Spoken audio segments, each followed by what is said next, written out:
வழங்கப்படும் வாய்ப்பில் தவறுகளை நிறுத்தாவிட்டால் ஜனாதிபதியின் கடும் எச்சரிக்கை. இலங்கையில் ஒரே நாளில் 5074 பேர் அதிரடி கைது. வெளியானது புலமை பரிசில் பரீட்சை பெறுபவர்கள். பிரபாகரனை கொலை செய்யும் உத்தரவுக்கு தலையசைத்த சம்பந்தன். பாட்டாளி சம்பிக்கவின் அதிர்ச்சி கருத்து. கைது செய்யப்படுவாரா சஜித் பிரேமதாச? லஞ்ச ஊழல் ஆணைக்குழுவுக்கு அழைப்பு. தடைபடும் மின்சாரம். தொழிற்சங்க நடவடிக்கையில் குதிக்கும் ஊழியர்கள். போலீசாரிடம் கெஹல்பத்ர பத்மி அளித்த வாக்குமூலம். பல அரசியல்வாதிகள் கடும் சிக்கலில். ஜெலஸ்கிக்கு புடின் விடுத்த அதிரடி அறிவிப்பு. ரஷ்யாவின் பகிரங்க மிரட்டல். கடன் செலுத்துவதற்கான கையிருப்பு சிக்கிக் கொள்ளப்போகும் அனுர அரசாங்கம்.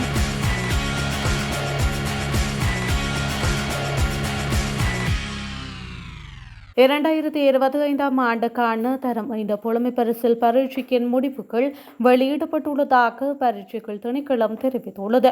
நாடளாவிய ரீதியில் புலமை பரிசில் பரீட்சை இம்முறை 2787 பரீட்சை நிலையங்களில் நடைபெற்றது.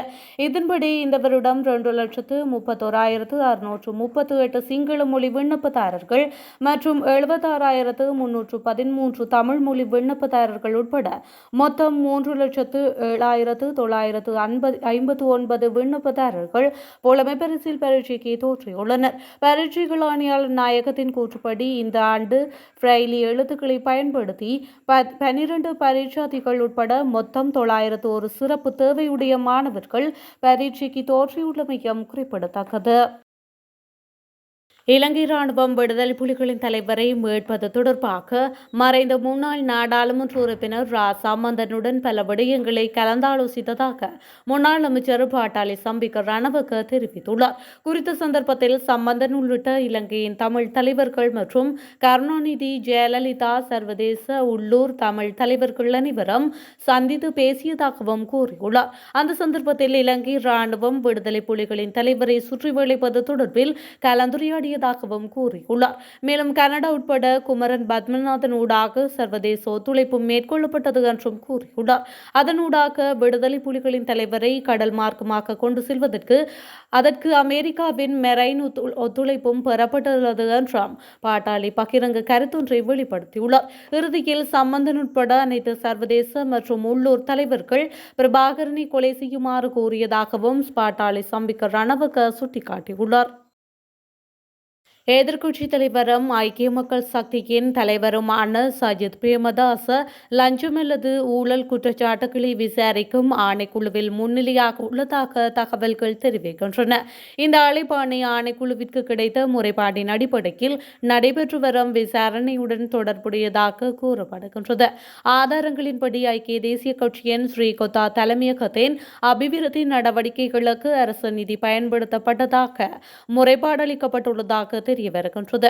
இதேவேளை அரசு ஊழியர்கள் குழு ஒன்றை தனது மனைவிக்கு சொந்தமான ஒரு தனியார் நிறுவனத்தில் பணிக்கமர்த்திய குற்றச்சாட்டில் சஜித் பிரேமதாசவுக்கு எதிராக அண்மையில் முறைப்பாடொன்று பதிவு செய்யப்பட்டுள்ளதாகவும் கூறப்படுகின்றது. 2015 ஆண்டு அமைச்சராக இருந்த காலத்தில் சஜித் பிரேமதாச இந்த மோசடியை செய்துள்ளதாக குற்றம் சாட்டப்பட்டுள்ளமையும் குறிப்பிடத்தக்கது. தவறுகளை திருத்திக் கொள்ள வாய்ப்புகள் வழங்கப்படும். அந்த வாய்ப்புகளை பயன்படுத்தி போலீஸ் அதிகாரிகள் தவறுகளை திருத்திக் கொள்ள தவறினால் சட்ட நடவடிக்கை எடுக்கப்படும் என ஜனாதிபதி அனுரகுமார திசாநாயக்க எச்சரிக்கை விடுத்துள்ளார். இலங்கை போலீசாரின் 159வது ஆண்டு நிறைவு தினம் நேற்று கொண்டாடப்பட்டது. இந்த திகதி இலங்கை போலீசின் ஸ்தாபக நாளாக கருதப்படுகின்றது. இதனை நினைவு கூறும் வகையில் நேற்று போலீஸ் களப்படை தலைமையகத்தில் விசேட நினைவு விழா ஒன்று இடம்பெற்றுள்ளது. இந்த விழாவில் உரையாற்றிய போதே ஜனாதிபதி இதனை தெரிவித்துள்ளார். இதன்போது போதைப் பொருள் கடத்தல்காரர்களுடன் இணைந்து சதி செய்யும் போலீஸ் அதிகாரிகள் தமது தவறுகளை தெரித்துக் கொள்ள வாய்ப்புகள் வழங்கப்படும். அந்த வாய்ப்புகளை பயன்படுத்தி போலீஸ் அதிகாரிகள் தவறுகளை திருத்திக் கொள்ள தவறினால் அவர்களை சேவைகளிலிருந்து நீக்க நடவடிக்கை எடுக்கப்படும் என ஜனாதிபதி அனுரகுமார திசாநாயக்க கடும் எச்சரிக்கை விடுத்துள்ளார்.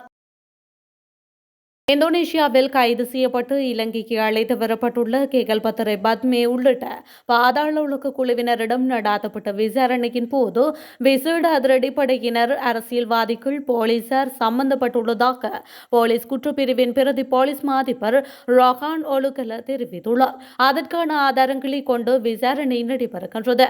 அதற்கான ரசாயன ஆராய்ச்சிகளும் நடைபெறுகின்றன என்றும் அவர் குறிப்பிட்டுள்ளார்.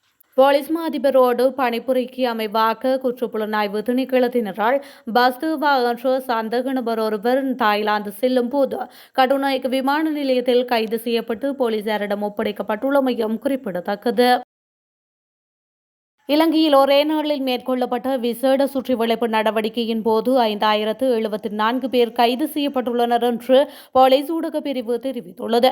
போலீஸ் அதிகாரிகள், ராணுவத்தினர், போலீஸ் விசேட அதிரடி படையினர் மற்றும் கடற்படையினர் ஆகியோர் இணைந்து இந்த சுற்றிவளைப்பு நடவடிக்கையை மேற்கொண்டுள்ளனர். இந்த விசேட சுற்றிவளைப்பு நடவடிக்கையின் போது பல்வேறு குற்ற செயல்கள் தொடர்பில் ஆதாரங்களுடன் 30 பேரும், சந்தேகத்தின் பேரில் 789 பேரும், பிடியாணை உத்தரவு பிறப்பிக்கப்பட்ட 269 பேரும், திறந்தபடியான உத்தரவு பிறப்பிக்கப்பட்ட 174 பேரும், மதுபோதையில் வாகனங்களை செலுத்தியமை தொடர்பில் 48 சாரதிகளும், கவனக்குறைவாக வாகனங்களை செலுத்தியமை தொடர்பில் 27 சாரதிகளும், ஏனைய போக்குவரத்து விதிமுறைகளை மீறியமை தொடர்பில் 3727 பேரும் கைது செய்யப்பட்டுள்ளனர் என்று போலீஸ் ஊடக பிரிவு மேலும் தெரிவித்துள்ளது. முன்னாள் ஜனாதிபதி ரணில் தேர்தலை இலக்கு கொள்ளாமல் முன்னெடுத்த பொருளாதார கொள்கையால் நாட்டின் பொருளாதாரம் முன்னோக்கி செல்கின்றது என ஐக்கிய தேசிய கட்சியின் நாடாளுமன்ற உறுப்பினர் ரவி கருணாநாயக்க தெரிவித்துள்ளார். நேற்றைய தினம் நடாத்திய ஊடகவியலாளர் மாநாட்டில் உரையாற்றும் போது அவர் இவ்வாறு குறிப்பிட்டுள்ளார். தொடர்ந்தும் அவர் உரையாற்றுகையில், அவர் திட்டமிட்ட செலவினங்களும் அவ்வாறே கொண்டு செல்லப்பட்டுள்ளது. ஆனால் மூலதன செலவினங்களில் சிறு முட்டுக்கட்டு ஏற்பட்டுள்ளது. அத்தோடு நாம் கையிருப்புகளை ஏற்படுத்த வேண்டும். இவை கட்டாயமாகும். ஏனென்றால் 2008ஆம் ஆண்டு ஏப்ரலில் கடனை செலுத்த வேண்டும் என்று அவர் மேலும் தெரிவித்துள்ளார். இலங்கை மின்சார சபையின் அனைத்து தொழிற்சங்கங்களும் இன்று முதல் முழு மனதுடன் செயல்பட வேண்டும் என்ற தொழிற்சங்க நடவடிக்கையை தொடங்க முடிவு செய்துள்ளன. இது இலங்கை மின்சார சபையின் மறுசீரமைப்பு மற்றும் ஊழியர்களின் பல்வேறு கோரிக்கைகளை அடிப்படையாக கொண்டது. இந்த அறிவிப்பு நேற்று மதியம் வெளியிடப்பட்டது. சட்டவிரோதமாக மேற்கொள்ளப்பட்டு ஊழியர்களுக்கு பெரும் சிரமத்தை ஏற்படுத்தும் இலங்கை மின்சார சபையின் மறுசீரமைப்பு செயல்முறை மற்றும் நிலுவையில் உள்ள ஊக்கத்தொகை மற்றும் பதவி உயர்வுகள் உள்ளிட்ட 16 கோரிக்கைகளை அடிப்படையாக கொண்டது இந்த தொழிற்சங்க நடவடிக்கை என தெரிவிக்கப்பட்டுள்ளது. மாஸ்கோவிற்கு வந்து நேருக்கு நேர் விவாதிக்க தயாரென்றால் உக்ரைன் போரை உடனடியாக நிறுத்த நடவடிக்கை எடுக்கலாம் என ரஷ்ய ஜனாதிபதி விளாடிமிர் புடின் ஜெலஸ்கிக்கு அழைப்பு விடுத்துள்ளார். சீனாவிற்கு அவர் மேற்கொண்டிருந்த விஜயத்தின் நிறைவடைந்த பின்னர் நாடு திரும்பிய போது விளாடிமிர் புடின் முன்னெடுத்த ஊடகவியலாளர் சந்திப்பொன்றிலேயே ஜெலஸ்கிக்கு வெளிப்படையாக இந்த அழைப்பை விடுத்துள்ளார்.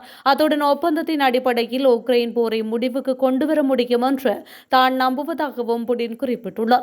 அது மாத்திரமன்றி நீண்ட காலமாக நீடிக்கும் நெருக்கடியை முடிவுக்கு கொண்டு வருவதற்கான முயற்சி அதுவென்றும் அவர் கூறியுள்ளார்.